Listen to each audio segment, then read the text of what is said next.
All right, what's up, man? How you doing? Good, I'm good. How about you, fam? I'm pretty good, man. I'm blessed as always. Do me a favor. Can you introduce yourself? Name, age, where you're from, single, relationship status, and how many kids you have, if you have any. Okay. My name is John. I am 37 from Harnett County, North Carolina, born in New Jersey, raised out there. I got one child. I am unmarried. Do you have aspirations to being married? One day, yeah, Okay. absolutely. And before we get into your story, man, let me ask you a question about being married. Um, as a man, what are like the number one things that you look for when you're looking for a significant other? A balance. I think Okay. one of the big things is balance for me, and not even financially or anything like that, but energy wise. Can we Okay. balance it each other? Yeah. All right. Now I talked about this on the episode before. When do you understand what hypergamy is? Tell me. So hypergamy is where, and typically most females, they possess hypergamy behaviors, which means that they search for things and people who are better than them, right? So like when they look for their spouse, they look for people who are doing better, as equal to or better in life. Usually they want a guy who's taller than them. As we both know, you're probably taller than most women. I think I struggle with that part. But yeah, so they just want things that's better than them. And then obviously, you know what equality is. Mhm. So with that the basics of hypergamy, do you think that as a man, do you think that hypergamy and equality can coexist in a relationship, in your opinion? Um, So I feel like hypergamy inequality. So if a person is looking for something that's better than them, it depends on in what fashion, because a lot of times better has to do with financial, with where you are, what you have. Um, I could be looking for equality in the energy that's given. Shoot, when I'm out of whack, are you able to balance me out, help me calm down? You know what I'm saying? Vice versa. When you out of whack, can I come talk to you and I balance you out? You know how it is. Sometimes it's not all about what I'm giving you uh, financially. It's about what I'm giving you, what you're giving me on the other side, and vice versa. That makes it okay. So I think I can be, if I'm able to give more physically, Mhm. and she's able to give more on the other side, Okay. then that can still be balanced. Okay. That's a good breakdown of it because I had some females on episode and we talked about that and uh they gave their perspective. You have to tap in and check that out. Um Yeah, so for you guys who are watching this episode, if you haven't already watched the episode I did with Mo and Jackie, make sure you guys tune into that and see which answer you guys think best applies to you guys and which one you think answered it right.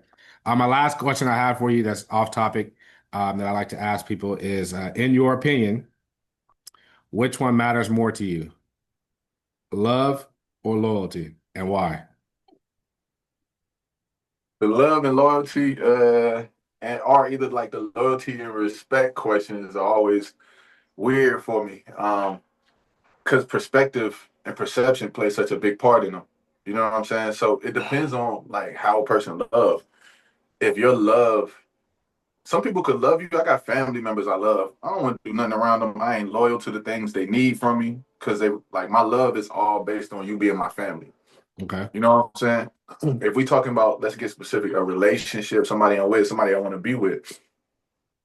I, if I'm in a situation where I'm going through something, um, I could love you and not be loyal to you. You know what I'm saying? But Yeah. I could also be loyal to you and not love you. I got jobs. I got all this. I say that on every episode. I say that after everybody answers that question. It's crazy because you pretty much, in a roundabout way, say what I always say. I always say, like, I choose loyalty because people who love you, they can be real disloyal to you, right? Hmm. But if you could be loyal to somebody and not love them, but your Yeah. loyalty, I feel like loyalty is more important though because I know you're going to be consistent. You see what I'm saying? Like Right. you're gonna always show up. You're gonna always have my back. You're never gonna disrespect me. If I left $1 million on the bed and I went to the store, I come back, it's still gonna be $1 million, not 999,099, and so on and so forth. You see what I'm saying? Um, Yeah, but somebody who love you, you leave that same amount of money there, they might be like, well, shoot, he ain't gonna miss this 20. yeah, that's what I. So But they love you I though. like to always ask that question. So but let's get into your story, man. Grew up in Harnett County, North Carolina. And for those of you guys who don't know, I'll just answer this for them. Harnett County is like right outside of Fayetteville. Everybody knows Fayetteville, Vietnam, so it's right outside there. So did you come from a two-parent household? Get your mom and your dad in the same house? Uh, my father passed when I was 9 years old, Okay. but my mother she got married not long after that. So from 9 years old until I had two parents via my stepfather, Okay. And do you have any siblings? two brothers. Two brothers. Okay. Um, Yeah. growing up with your mom before you had your stepdad in the household with you, how was that? How was life like that? Um. So being like a little kid before that, it was very. I mean, it felt fun. You know, I'm a kid with a brother 8 years older than me and a brother 10 and a half years older than me. So I got two people I look up to. You know what I'm saying? Like it feels like an adventure. Even though I noticed we didn't have as much. We lived in a trailer out of Johnsonville, and yeah, it was a struggle. My mother worked second and third shift, so the kids got to go out and do what they wanted to do when it was late. Up until it changed. I think it was pretty. What's the word? It was pretty. It was cool at first. Yeah, it was cool, but it was still jarring. What do you mean? Um, so I remember moments where, like, my father died when I was 9. I remember I had open heart surgery when I was 11 months old. So my mother ended up leaving my father in Jersey when I was still a baby. You know, I was Okay. already down here having my surgery. She got my brothers and just left one day. Just left, right? So I remember times where we struggle, where mom wasn't there, where we trying to keep the lights on. You know the basic kind of story. Like, shoot, we lived with my grandmama from kindergarten until she met her husband. We lived with my grandmother. Um, oil lamps. You know what I'm saying? When the lights go out, Yeah. because I'm at grandma's house. But when I got to grandma's, it was way better. Now, It was growing as a boy, growing up with two female role model, I want to say role models, two females raising you, right? Your grandmother, so that's one generation, and then your mom, another generation. Do you feel like, as a man looking back on that now, that you were at a disadvantage in life at all? in a way, yeah. I think it can be. I think it can be. Just because of the way that you absorb information and how you respond to it. So, though I had two brothers who, 8 years and 10 and a half years older, um, I noticed just in general at times, and it ain't everybody, but some that's a lot of times men who don't have their fathers can respond more emotionally. And as I've gotten older, I realized some of the ways I responded to things have a lot more to do with how I feel about them than the objective that's trying to be accomplished. Which Okay. is, But that yeah. could So be I think that. I was gonna say that could be kind of a catch 22 though, wouldn't you say? Like because you can relate to, like, say for instance, your significant other, you can relate to them on an emotional level, but as you got older, I'm sure that you learned how to be, more uh I guess you could say like linear with your thinking, right? Because men, yeah, we're more logical thinkers, in theory, than females. Females are more emotional thinkers, decision makers. So I feel like that could be a plus if you know how to use it right. yeah. And if you really are what you think you are, that's the perception part. Like, cause that's the part. Like, there's a lot of times where I thought I was being logical, but I just found a logical way to explain my feelings. Ooh, You know, yeah, so that's the part right there where it's like, man, sometimes we think we being real and we just being real enough for ourselves to get our own point across, but not yeah, seeing the whole picture. exactly. That's pretty dope. Actually, I never really thought about it that way because, I grew up with a stepdad. For he came into my life when I was like, I want to say like 5 or 6. Before that, I had my biological father, but then he went off. He had his situation that happened. Um, and I never really thought about that because even me and my stepdad never really got close until a little bit later in life. Um, so I think that's one reason why I'm like a little bit more in tune with my emotions, and have always been. But I never really thought about it that way. So, what kind of relationship did you and your brothers have? I know that you said they were older than you. What kind of relationship do you guys have growing up? Growing up, they was like second fathers. Both of them Okay. was like second fathers. You know how like well, there was a relationship where I wanted to always impress them because they were so much older. You know what I'm saying? So it's always this kind of fighting for approval thing, Yeah. but still them being like my role models. They growing up, they was in the streets. After a certain amount of time, they got in the streets and was out there for a while. So even though they was in the streets, they never encouraged me to get in the streets. You know me, I ain't never been that kind of guy. Yeah. But they were out there and they helped me pay for college. A lot of times they were my moral compass in certain situations. Especially with them being so much older than me. I think with us talking about not having a male role model before that, a father figure, I should say. I also had some compounding situations. Being the youngest, having heart problems and like heart surgeries and stuff, and also not having a father made it to where you get overly babied. You know what I'm saying? Okay. Like, Yeah. yeah, you got all these What kind of heart problems. problems did you have, if you don't mind me asking? Had something called tetralogy of the Fallot, so it's a super rare heart defect where it's four heart defects in one. They say about 100. They say out of one out of every 100,000 babies have the a heart defect. One out of, and then it's like 10% of those babies have the heart defect that I had. Oh, wow. So it's called blue baby syndrome. That's more of the other name for it. But it stops the airflow from going through your body. Like my fingers stuff used to turn purple and blue. And, no. That's why I used to get extra tired. The body takes a lot more energy to cool itself down. Yeah, I But remember when we played basketball together, you used to always be doing one of these. You were like, I, yeah. I remember that. But growing up with knowing that you had that issue, what kind of limitations did it put on like the things you wanted to do? Like, was there anything that you ever wanted to do Well, that that you couldn't do because of it?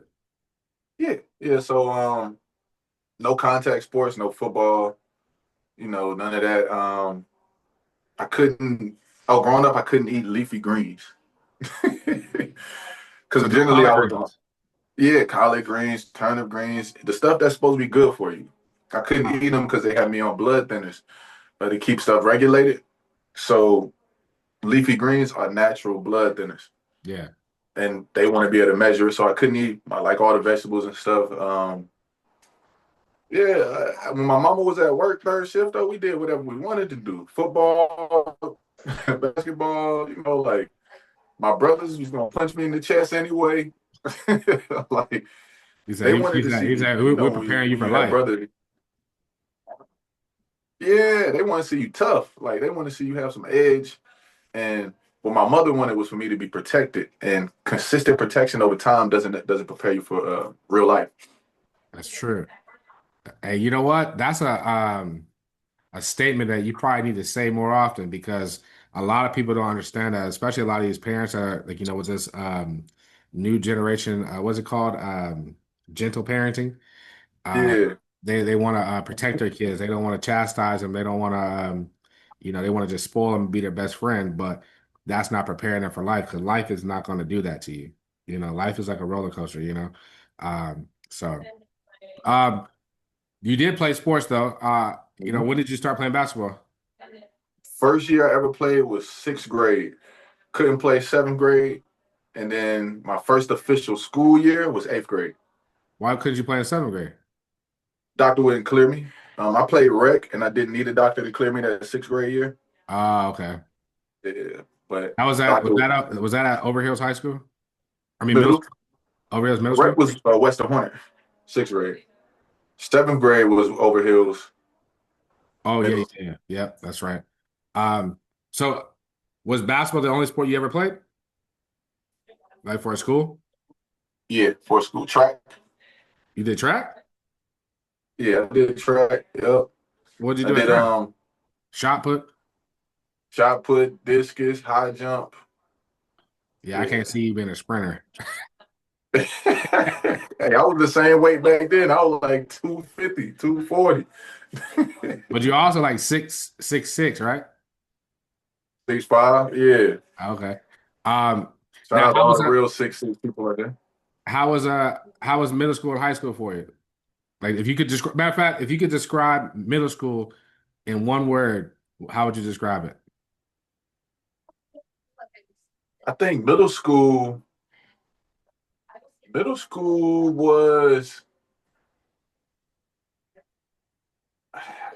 I didn't really have no footing. Let me see. Awkward. I'll say awkward. Awkward? Why would you say Yeah. awkward? What was awkward about it? Oh, you remember when I was in school? I grew up with like a bunch of white bumps and stuff around my face. I don't know if you remember that. I used to have like white bumps around my I eyes. think so, a little bit, yeah. I'm way bigger than everybody. I'm big, and I also hadn't been able to play no sports or nothing to give any value to my size Uh, out here. Um, Shoot, I feel like I couldn't get no girls in middle school. Uh, Man, it was just awkward. And then a lot of people started playing like sports and different things early. A lot of people kind of, when you're shorter, you've been short. yeah, You know what I'm saying? You kind of got at least you got some of your coordination. I'm six. I'm 6'1" in seventh grade. You know what I'm saying? yeah. Like I wear a size 15 shoe in seventh grade. I wear the same size now. Like I was Dang. 195 pounds. Like I'm adult size with kids. And then Yeah, when I'm talking to them, I got all these bumps on my eyes. So it'd be different if they were taller than me. I look down. I'm looking away from people, talking to them. Like it's all of these things that I feel like having a father, and mothers can do it too. But I feel like a father be like, yo, why you keep looking away? What they would address some of these things as a yeah. child in you.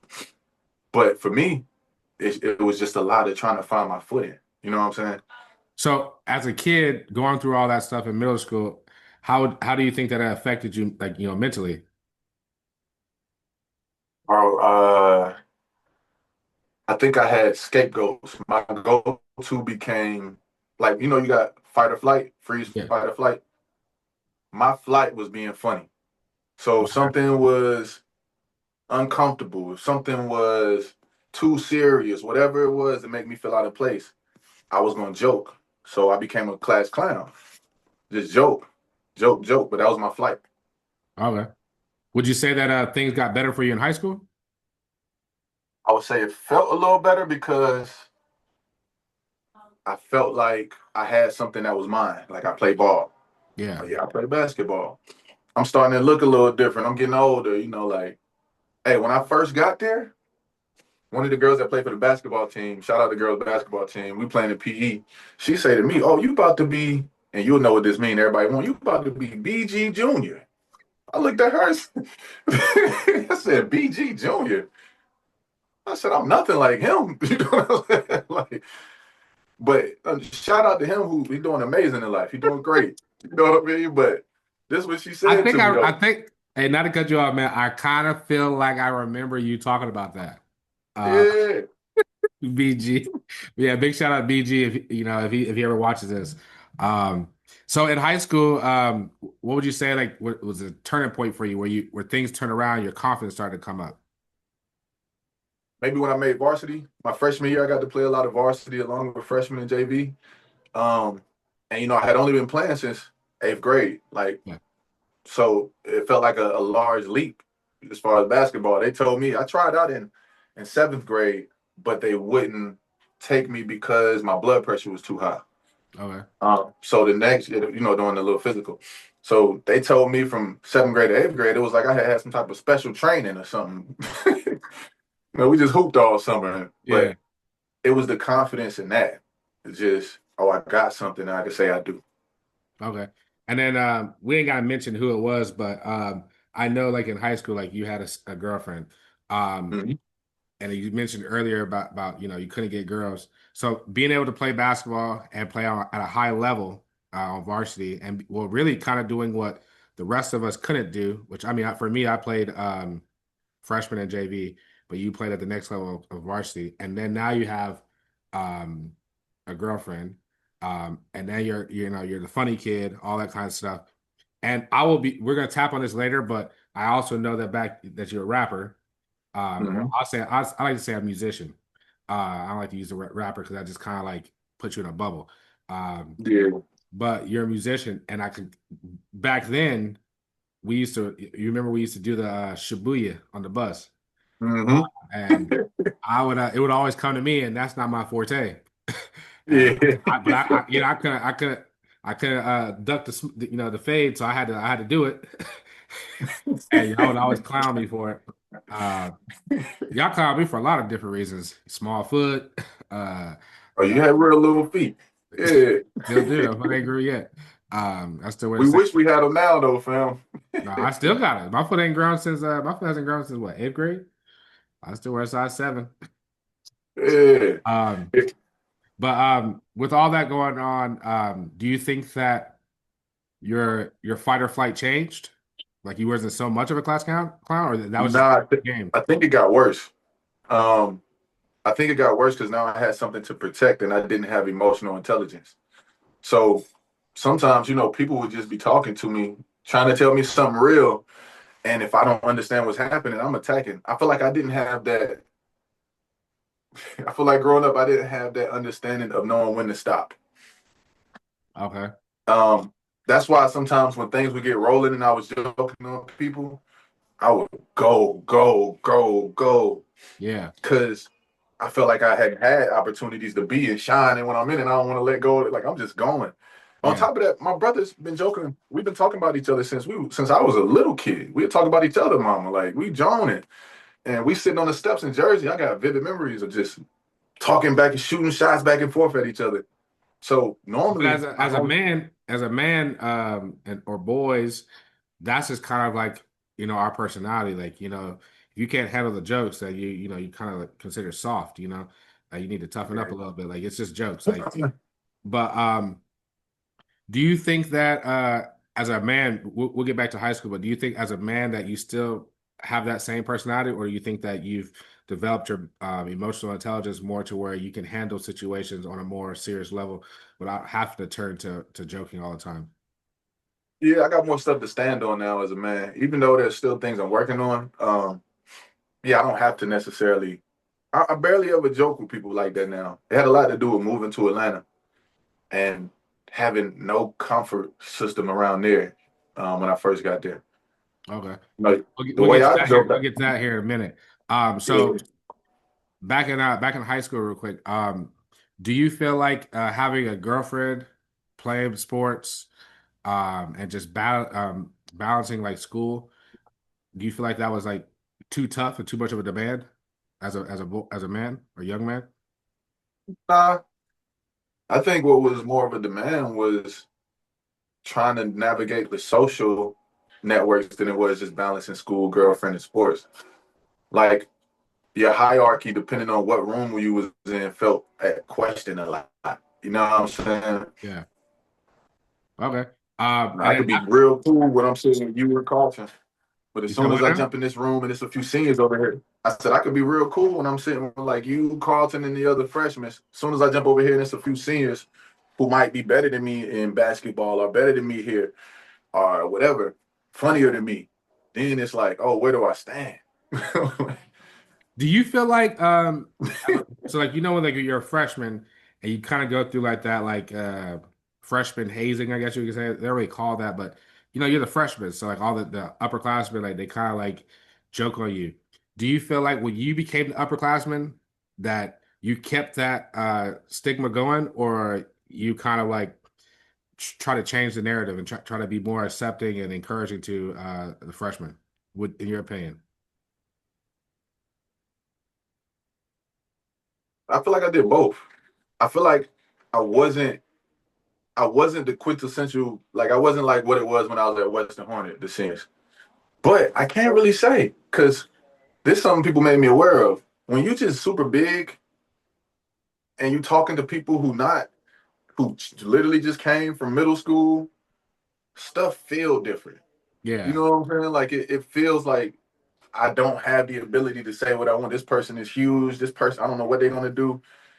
I feel like I did, but I don't have a good enough perspective outside of myself in high school to know. I don't think everybody else would say it though, just because I look like a grown person. You know, like, Would you say that last question about high school? Would you say that in high school that you were which one of these three would you say that you were? Loved, bullied, or in between? love. I don't feel like Love. I was bullied. Yeah, I feel like I was loved. Yeah, I feel like I was loved. Okay. The reason why I asked that is because one, I can't recall a time where I ever seen somebody see you ever get in a fist fight. Uh, I don't think I ever did that. I think most of the times when I would see you kind of get into stuff, I'll speak on a time you probably don't remember this. We were on a bus going to a game, and I don't know if our coach at the time, I'm not gonna mention who, but I don't know if something happened where I was in a bad mood, and your joking personality came out, and it was you and big shout out to Carlton in the back, and I don't know what happened, really what happened, but I kind of snapped on y'all. And then Carlton, Carlton always he'll amp up. Uh, but you just kind of like diluted the situation, and it was just kind of like, like y'all didn't call me hurt back then, but he was like, Kashawn, like chill out, like you kind of calm the situation down. I feel like for me that you were always like the one who you would get you to the door of like, hey, we might have to box. And then you would close the door and be like, nah, we just joking, man. Like, chill out. Like, Yeah, it's all love here. I feel like that was like in our friend group, I feel like that was your role. Like you would lead you to that door where make you feel like you might want to punch you in the chest to trigger that heart problem. But then you'll just like you'll show you that you still love that person. You know what I mean? yeah. Nah, I never wanted to fight. So when people ever got to anger, I was confused. You know what I'm saying? I was like, but I get it now, though. It's a lot of stuff I didn't get, man. I Yeah. didn't get it. Um, Other growing up, people, growing up, mhm, um, did you grow up in the church at all? the whole time. How was You know, that? I did. Man, it gave me faith, bro. Like it was annoying at times, church all the time. You know how long my mama prayed. I remember you rolled with us one time and she prayed from us picking you up to To the drop drop me off up. point. Yeah. I was like, She's yeah, I'm still sitting like there. that. I remember sitting in the back seat. I'm just like, bro, will you stop already? But she just kept going on. But she was like, I pray that this red light turn green, type stuff. But would you Uh, say that I know it gave you faith. How would you say that growing up in the church has transitioned into like how into like adult life to help you transition? initially was rebellion from it. You know what I'm saying? So initially was trying to find. It's almost like you trying to find all the reasons and ways you can do it yourself. It's like, oh, it ain't this, it ain't that. I don't know that. I don't believe it. But as I get older, even though I might not still see everything in the fundamental aspect of it, Hmm. I see the value of having a moral compass for yourself to be able to pull you back on in line whenever you offline. I understand the need for certain religions now, not in the same way that everybody needs it. I feel like some people, if they didn't have this, they would go find something to believe in. I think that's a little bit different than having something that when you don't know where to go left or right can pull you morally back center. Okay. And then when you graduate high school, how was that transition into adulthood for you? So I went to college. Um, my first year, I played some ball. Then I had heart surgery. Then I Again? failed out of college. Yep, I had two more. Ended up having two more heart surgeries after that. Then I Oh, failed man. out of college. Missed too many days. Ended up back home staying with my mama. And I told her, I remember this the thing that got me to Atlanta. I told her, I said, "Hey, mom, I want to move to Atlanta. I want to chase my dream with music." She said, "Oh, really?" She left the house, came back with an application from McDonald's. So you would say your mom wasn't really supportive of you doing music? Nah, she didn't understand it. She didn't get it. It don't make sense to her. She want to see her son do something consistent. Yeah. Just do something that builds on and leads to something. And Okay. my cousin was the manager at McDonald's. She went down there, got that application, came back. I called my aunt that day. I lied to her, told her I had a guaranteed job in Atlanta. I needed to get down here. She told me her son was down there, set it up to where I could stay with him. And I left my mama without even telling her I was leaving. Oh, wow. So, okay, before we transition into a life in Atlanta for you, um, obviously, like the premise of my podcast is to encourage, motivate, inspire others, right? Um, to somebody who might be struggling with, like the confidence and, they might have like, something like, medically wrong with them, like, like how you have like your heart condition, stuff like that, and that obviously affects your self-esteem. Um, what kind of advice would you give them to like, maneuver through high school? I give him a life one, right? And this came via Mr. Chapman.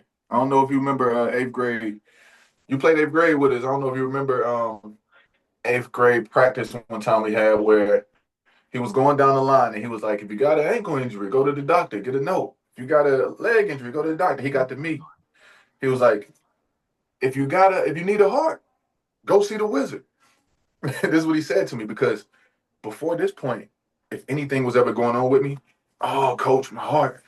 Oh, even if it ain't, I'm just used to being able to use this. Yeah, So what he knew would get to me easier was embarrassment. I didn't want to be embarrassed. Nobody want to be called out and be embarrassed. You know what I'm saying? So he used my heart and let me know, like, you're not about to use this as no scapegoat for the stuff that everybody got to do. If you can't do it, go home. You know what I'm saying? So I say it's very easy to fall into victim mentality when you have something valid, when you have an actual valid issue. Don't neglect your issue, but do your best not to be a victim. If you can make yourself stronger, be stronger. If you can do something, do it. But don't misuse, don't cry wolf, don't lie about things that aren't true. You need people to hear you out when you really need them. You know yeah. what I'm saying? So just try your best to stay away from the victim mentality. Well, that's powerful. That's powerful. I will say before we get to your Atlanta life, that's funny because I remember that, but I remember that became our thing throughout high school sports. Like we used to always be like, "You need a heart." It's like when we like clutch games, we like, "You better go. You need a heart. You better go find one. Better go to the wizard and get you one." We used to always say Yep. it in our huddles, and Yep. I think that that's powerful because although it was like you said, embarrassment to you in middle school, it became like our like mantra, like our thing. Like we didn't even remember that it was about you. We just remember that that's something that our coach told us that motivated us, and we used it to Mhm. motivate us, even when he wasn't around. Even though later on he went from being our middle school coach to being our basketball coach in high school, and we used it then. That was our thing. Like fourth quarter games close. He'd be like, if you need to find a heart, you better go to the wizard and find a fucking heart. Like that was our Tell thing. you. It's crazy because I use that with my clients now to today with powerlifting. It's crazy. It's crazy. I forgot. I ain't gonna lie. I forgot where it started. I always tell my clients now. I tell them that like when we're at the comps and they're competing, it's like the third attempt. Like like I tell them that, but I never really actually remembered where it came from. So I appreciate that. Now I can give them the story. Like nah, I ain't gonna give them the story. But when moving to being a country kid, leaving North Carolina, headed into the big city of Atlanta, Black Hollywood, um, Mhm. what kind of transition was that for you? It was like starting high school all over again, or maybe starting like middle school, that feeling awkward, out of place, coming in to do something, but you're trying to do something that everybody trying to do there. um, it was real easy to be distracted Okay, out there.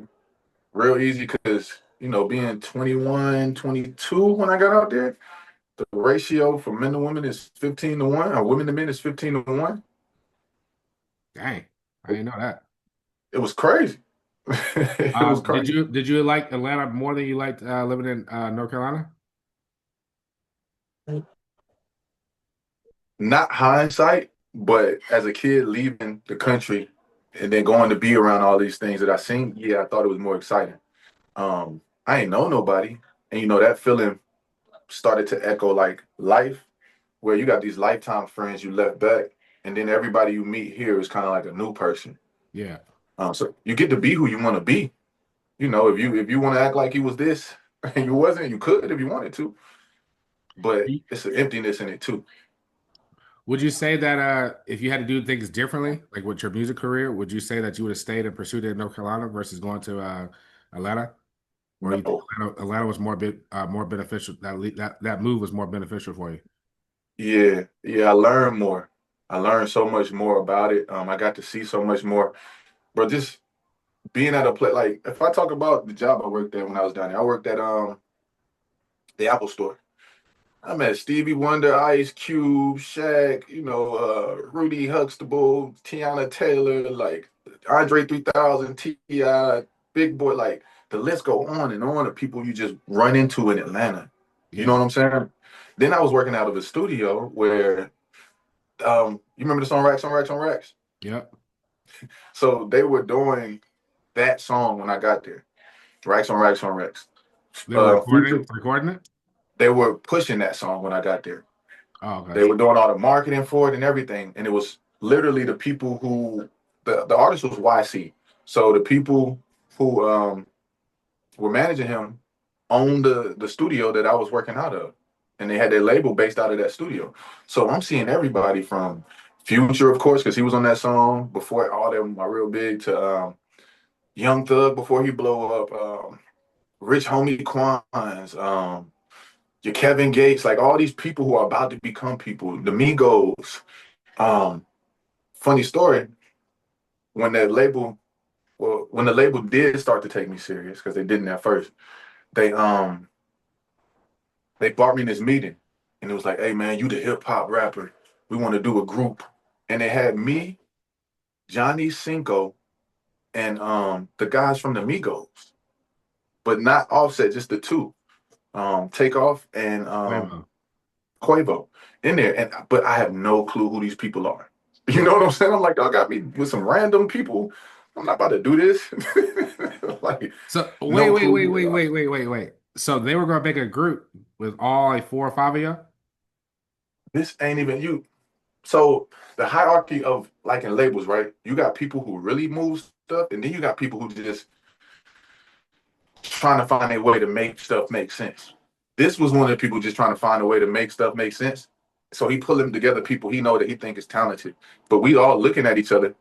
I don't even look like a rapper at that point. You know what I'm saying? Like I'm looking like if anybody ever asked me what I did, they would always be like, "What you do? Manage? You produce?" Like they would never say rap. Yeah. And so yeah, he was just trying to pull it together. But we all looked at each other like this don't make sense, and just left that day and never talked about it again. Which is a lot of conversations in entertainment or like in music and stuff. But I gotta it's the field of music is a bunch of wishes, and then you're just trying to find the people who gonna work. You know what I'm saying? Like Okay. who gonna work. Now, if that could have happened, like the guy was not just trying to make something, he could make it serious. Who out of those people do you think that you could have like actually like made solid good music with? Who could you At have? that time, Yeah, see, like I mean, just looking back on it now, like you'd be like, actually, I could have done. I think I could have done a track with Quavo or and it actually made sense. Who do you think it could have been out of all those people? at that time, nobody, none of them. They were You know too what? Atlanta. Stop right there. Stop right there. That is right there important for people to see because most people, when you ask them a question like that, they're like, "Oh yeah, I could have done it with this dude. I could have done it with that." But that's integrity, which a lot of people. Would you say a lot of people these days lack integrity? A lot of people all the times, yeah. Desperate, being desperate is hard to breathe integrity out of disparity. You know, like Ooh, you gotta really stay grounded to hold your integrity. You gotta say no to the shiny things, the big bags.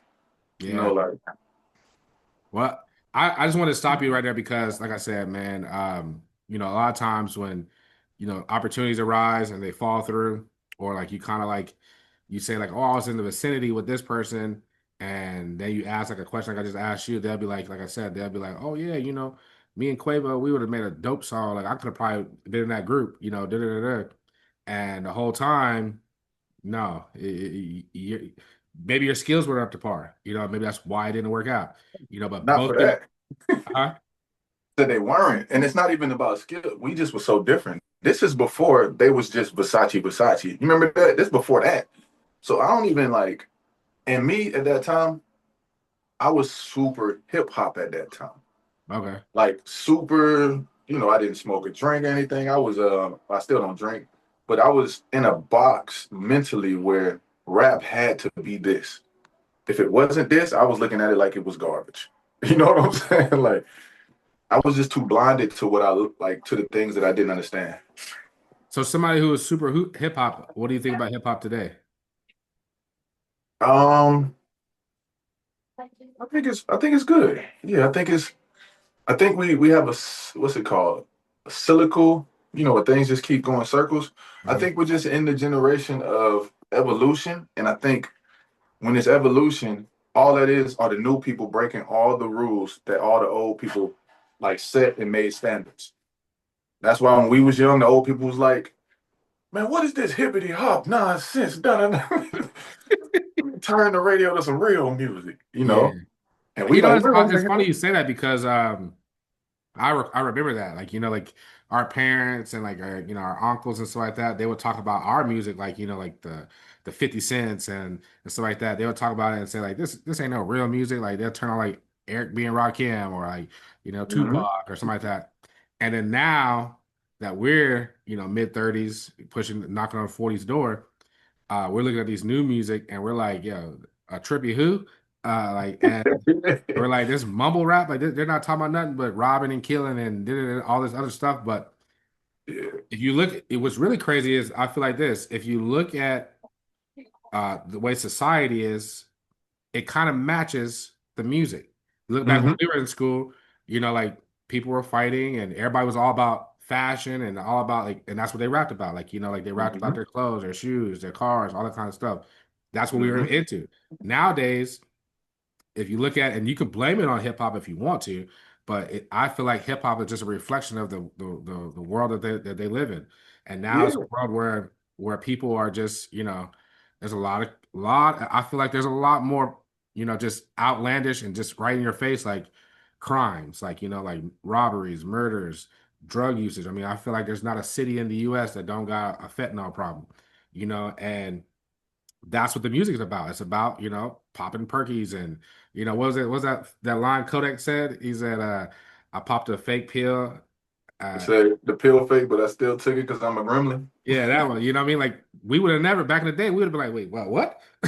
Like but never. But nowadays is relevant because that's what society is. Maybe not just the kids, but and that's the part that's influential. That's probably like the negative, but is influencing the kids. But if you look at just adults, like the 20-year-olds and stuff like that right now, that's the life they're living. They're out Yeah. here, doing all that kind of stuff. So, but you still do music now?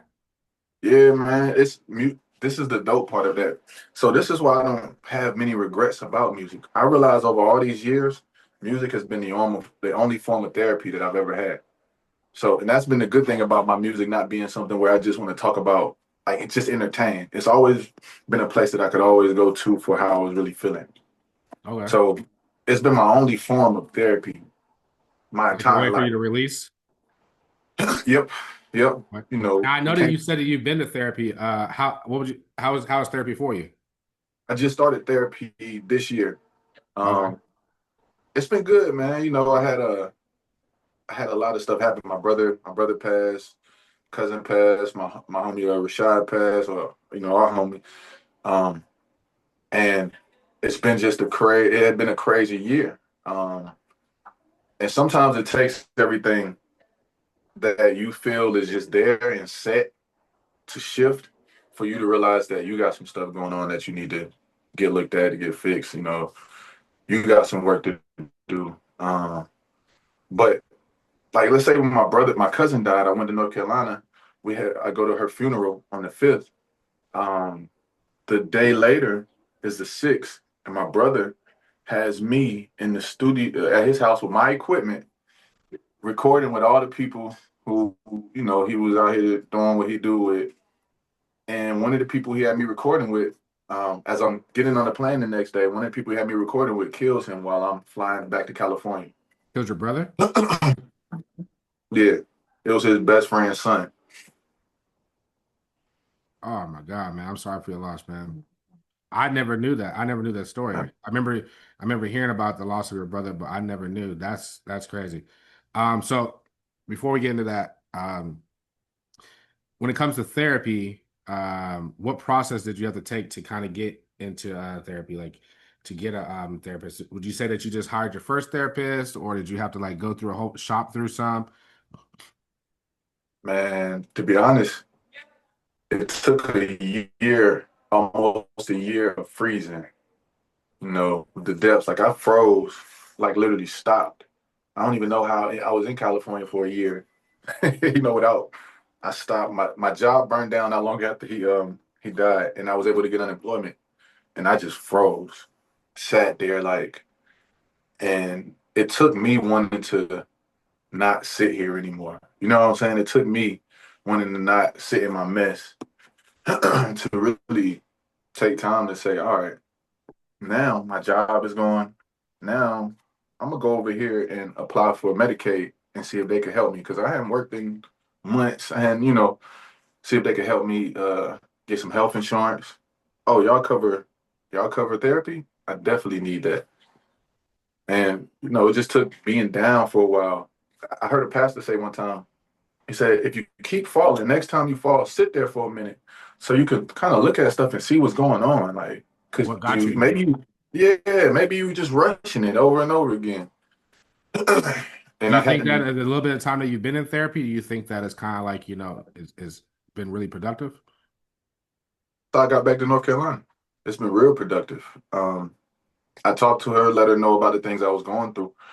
And she was like, why don't you talk to your son's mother and let her know what you're going through and the ideas you have? And then she was like, matter of fact, let's put together a plan for when you go to North Carolina, what you can do, lay it out. So you're ready. You're not just coming to her empty handed, sound like you're complaining and nothing. And we did, man. Like we put together a plan and it's helped me get back to myself, back on my feet. It's been crazy, bro. It's been a crazy year. I can relate, man. I've been through a lot of loss and trauma, and I've never been to therapy. I tried therapy. I talked about that on previous episodes. I've tried therapy, but it just didn't work out. And then for me, I self-medicated for probably about a year, maybe almost 2 years. But for me, it wasn't therapy that got me back on my feet. It was just honestly, for me, it was my support system. Uh, I don't want to say that they stopped supporting me. They actually supported me by removing the support. If that makes sense, so like I talked about on my first episode with my brother, um, I was staying with him, and I was, wasn't a moocher or anything like that. I was, paying my part of the, bills and stuff that he wanted me to pay. I was helping out around the house. I was, you know, working, but I was, smoking a lot of weed. I was still Hmm. going to the gym, still doing my powerlifting thing, but I just wasn't progressing. And Hmm. him being so supportive of me, realized like, okay, you've been here a year, and you're still like Cole off Martin. You ain't progressed. You know what I mean? And he talked to me a couple times about it, and I just kind of blew it off. And then he literally removed the support. He made me leave. And I had to figure it out. And at first, I hated, not gonna say hated him. Ooh, that's the wrong word to say.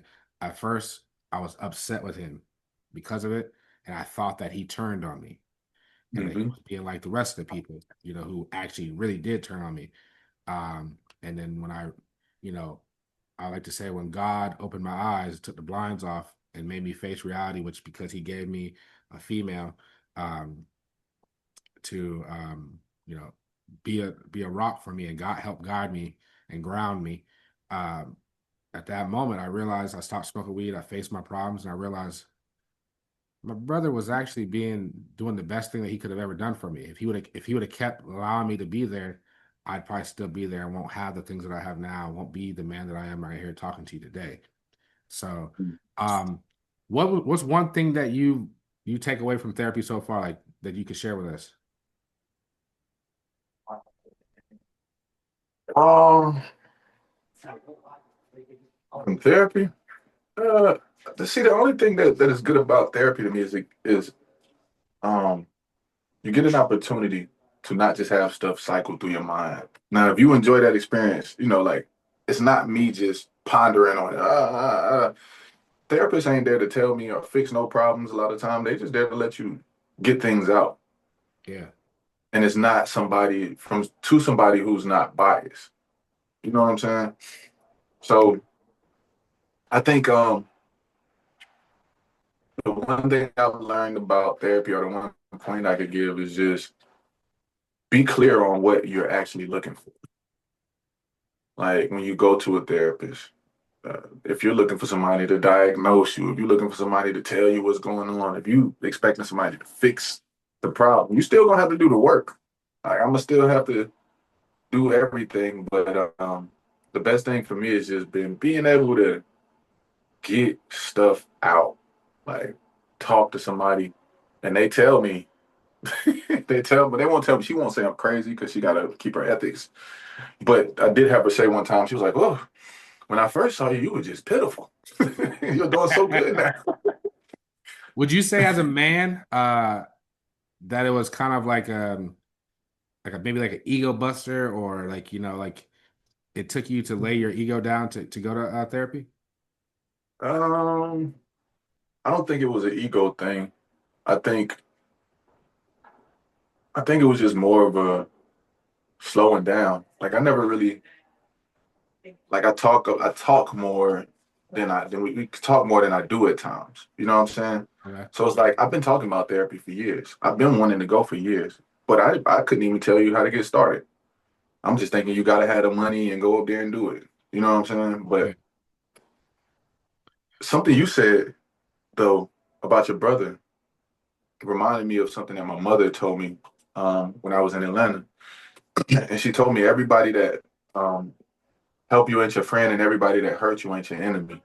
Mm. And even though your brother, might have hurt you in that moment, he was actually helping you. And that statement that she told me is more about our perspective than it is what we're saying to everybody that help you. Sometimes we don't know what help is. Sometimes people are doing for us, and what they are doing is just preventing the growth. But Yeah. it feel like they're helping us. Because they're making And the then some situation people, currently easier and lighter. They're lighting the mhm, load in the moment, but if you look in the long run, you're really standing still. If you think, yep, you know what I mean? And yep, I feel everybody like, getting ahead. yeah, I feel like as men, I've said this to me people before. The worst thing you can do for a man is coddle him, right? Hmm. Is give him a way out. That's the worst thing you can do for a man, is to give him a way out. Now you can lend him a hand, uh, out the hole, but he got to climb out that motherfucker himself. You know, Yep. and I feel like, that's where a lot of times, like, and I don't want to throw women under the bus because they're not here to defend themselves, but I feel like that's where a lot of women go wrong sometimes. They have, like, they want to help their man out, or they want to be with a man who may not have all his shit together. And that's fine. That's admirable, and that's cool. But if you're the one who's doing everything for this man, then, well, one is going to show you what kind of man you really got, because if he just sits back and allows you to do it, he's just playing Call of Duty all day, and you going out working, paying for everything like that, then you really kind of got you a little lazy man. But it's like, for me, I'll speak for me, like, like, there's no way that I could sit around and let anybody, even in that situation with my brother, there's no way that I could just sit around and let somebody take care of me, pay for everything for me, and do all that. Like, I just feel like less of a man. I don't Yeah. understand that. So for anybody who's watching this, just remember, I'll use my example and what I said. The worst thing you can do for a man is coddle that man. But I think that applies to all people in general. The worst thing you can do for a person is to coddle them, even women these days. You can help lend them a hand, you can give them guidance, but do not do everything for them. Just be assistance to their work ethic. So now, you have a son, right? Yep. How old is your son? My son is 8. All right. So, as a father who was raised without your father, I know you had your stepdad. So big shout out to your stepdad. You know, it's odd before I get to this question. It's odd. I remember your mom vividly. But your stepdad, I don't remember him too much. It's kind of He crazy. was working. He was Okay. working all the time. Well, there you go. But as a father, um, do you find that it was a little you struggled a little bit to be a father because of the lack of presence that you had as a father at a young age? Like because you didn't have a yeah at 9 you got a stepdad, but in those younger years you had nobody parent no father figure in your life, so you don't really have an example of how to treat a father. I mean, treat a child in those younger age. Do you feel like that's true? Um, I feel like what I didn't get was seeing the person that made me sacrifice for me every day, which I think would have meant something different or turned the switch when I got older. You know what I'm saying? I didn't. My child wasn't even conceived, in the belly until I was 28, about to be 29. He was born when I was 29. So I had an opportunity to really be, we kind of get to be a kid. You hear people say, if you don't have no kids, you shouldn't be broke. And it makes sense once you got kids. Like, once you got kids. But back then, you so selfish that you don't even know you're being selfish.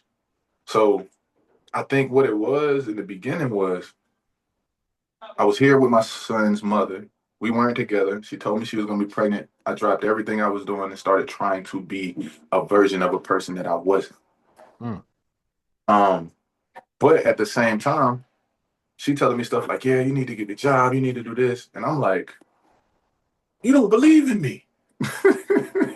I'm like, "You don't believe in me. I'm doing all this," because I had a lot of motion musically at that time. You know yeah, what I'm saying? Like, so what she did was, after trying over and over again, was move back to where she was secure, where she could really have some support. And I took that as betrayal initially. Like, you're not even giving me the chance to be a dad. yeah, I can only be a bank from here. You know what I'm saying? That's what I felt. Um, she put me on child support, and the crazy thing was, I ended up started working in movies. Movies are sporadic though, if you don't have a network. So I had got a movie I was working on called Tagged, and I was making good money. So I was paying $700 every 2 weeks when I had that because I knew the movie wouldn't end.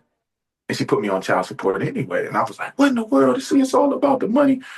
I had to go numb because, like, you know me, like I never been the person to just argue and want to do the back and forth and fight and stuff like that. But over my son, it brought out a part of me that I had never seen. You know what I'm saying? But I didn't know this part was still accompanied by so much selfishness that I have to grow out of because it's my first time being a parent. So I want people to consider how I feel more than what's actually being executed. I want people to respect what I'm trying to do more than what I'm actually doing. yeah, And what I should have did was told what I could actually do instead of telling what I wish I could do. You know what I'm saying?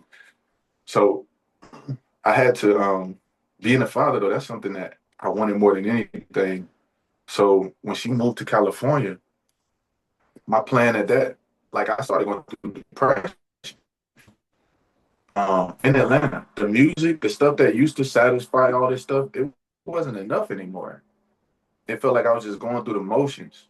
So by the time he was 3, I'm trying to move to Atlanta. I mean, not Atlanta, to California. I'm trying to move to California. I moved there in 2020. And I'm like, yes, I'll be able to see him. I get there February 17th, something like that. A mhm, few weeks later, you know what happens in 2020? COVID happens. yeah, I'm not even able to see him anyway. He was staying with his grandmother and his mother then, so they didn't know what it was. You couldn't, the old people were most susceptible at that time. So I couldn't even really see him then.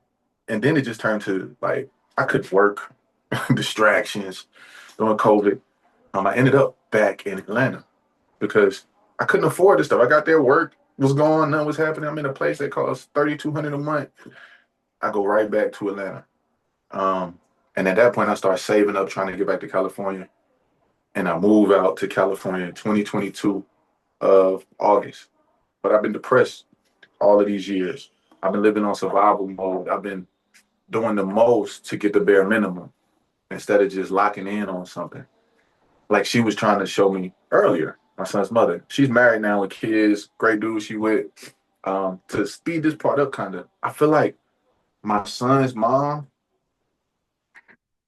the amount of hard she was on me was what I needed to graduate emotionally. I feel like I was so emotional in certain ways. I was so selfish and had the time to be up until 29 that I needed somebody not to care anything about what I was feeling. Yeah. Like you said, the coddling and stuff like that, like she couldn't. So I knew after a while, I realized all it was going to have to be the show so I could be there for my son the right way was action. Okay. And it don't happen just because I moved to California. I need consistency now, consistency. Yeah. And we got there. What kind of advice would you give to somebody who like a new father who's kind of dealing going back and forth with their child's brother? I like to say baby mama, the child's brother. Maybe kind of the same situation. Maybe they're not being able to see their kids. Maybe they feel like their kids are being taken from them, or they're just becoming an ATM. Because a lot of us men out there, I know there's a lot of men out there who feel like that. They feel like women use the kids as pawns to get more money. You look at situations that even on the celebrity level, you look at like, oh boy, Anthony. Anthony Edwards. Yeah, Anthony Yep. Edwards, situations like that. What kind of advice would you give to somebody who's going through that right now? Um, I think first is know the outcome you want, right? And do research. I think the toughest thing is a lot of times we'll build a mountain in our mind and believe it, but we wouldn't have gone to look up and see what everything actually took. Or if something looked like it's going to take a little bit of effort, we kind of run from it. Mm, Like, oh, that's going to be too much, man. I'm going to have to get a lawyer. I'm going to have to do this. If this is what you want and you got a goal, you just got to figure it out. Now, also know what kind of person it is that you're dealing with. I say the first thing you got to do is stop going back and forth with them. You go back and forth with them and they have the kids, it's never going to end up in a way where your word can be valid because at the end of the day, they still got the kids. They're going to feel like they have the trump card, yeah. for lack of better terms. um, just look at the law, man. Really look into it, whether that's Chat GPT. I don't know if you use Chat GPT, but if you can actually converse with Chat GPT about the laws, about child support, about things, and it'll scan and scour the internet for all the information on it and things that you can do, the differences and nuances from state to state, stuff like that. Like, I just think you got to be just as hungry as you are for other things for figuring that out. Now, if you know you got somebody just who's different, I think it got to be all legal. Mm, If somebody gonna be completely cold with you, yeah. you got to be all like, all right, cool. I'm not doing no emotional stuff with you. It'll be all in black and white. But when they come back around, I'll have this to show. I'll have this to say. Like my child. I know my child will gain perspective as they get older, but I got to make this all black and white, man. Paperwork, paperwork, paperwork, lawyers. And it's not despite the mama. Like, none of it is despite the mama. All of it is for the kid, regardless of what spite might be coming your way. Yeah, bro. You just got to be persistent. Know who you're dealing with. Know what it might take. Even if it don't happen, like, it's, I don't know, bro. That's just such a tough situation with your kid, man. Like, with having a kid, like, if you don't have a group of people you talking to also that's healthy, try to find you one. There you go. Um, oh, there are resources. My bad. This is one thing I want to tell people. There are resources for fathers out there, for everybody. But like, say you're in Georgia, they have a fatherhood program that'll help you get certified, forklifting, truck driving, different things like that. Um, there are resources out here in North Carolina that help you with certifications. Uh, like, go and actually find out what it is, even if it's something you don't want to do. Like, figure out what's in front of you so you're not saying, oh man, I can't do it, and you ain't look nowhere.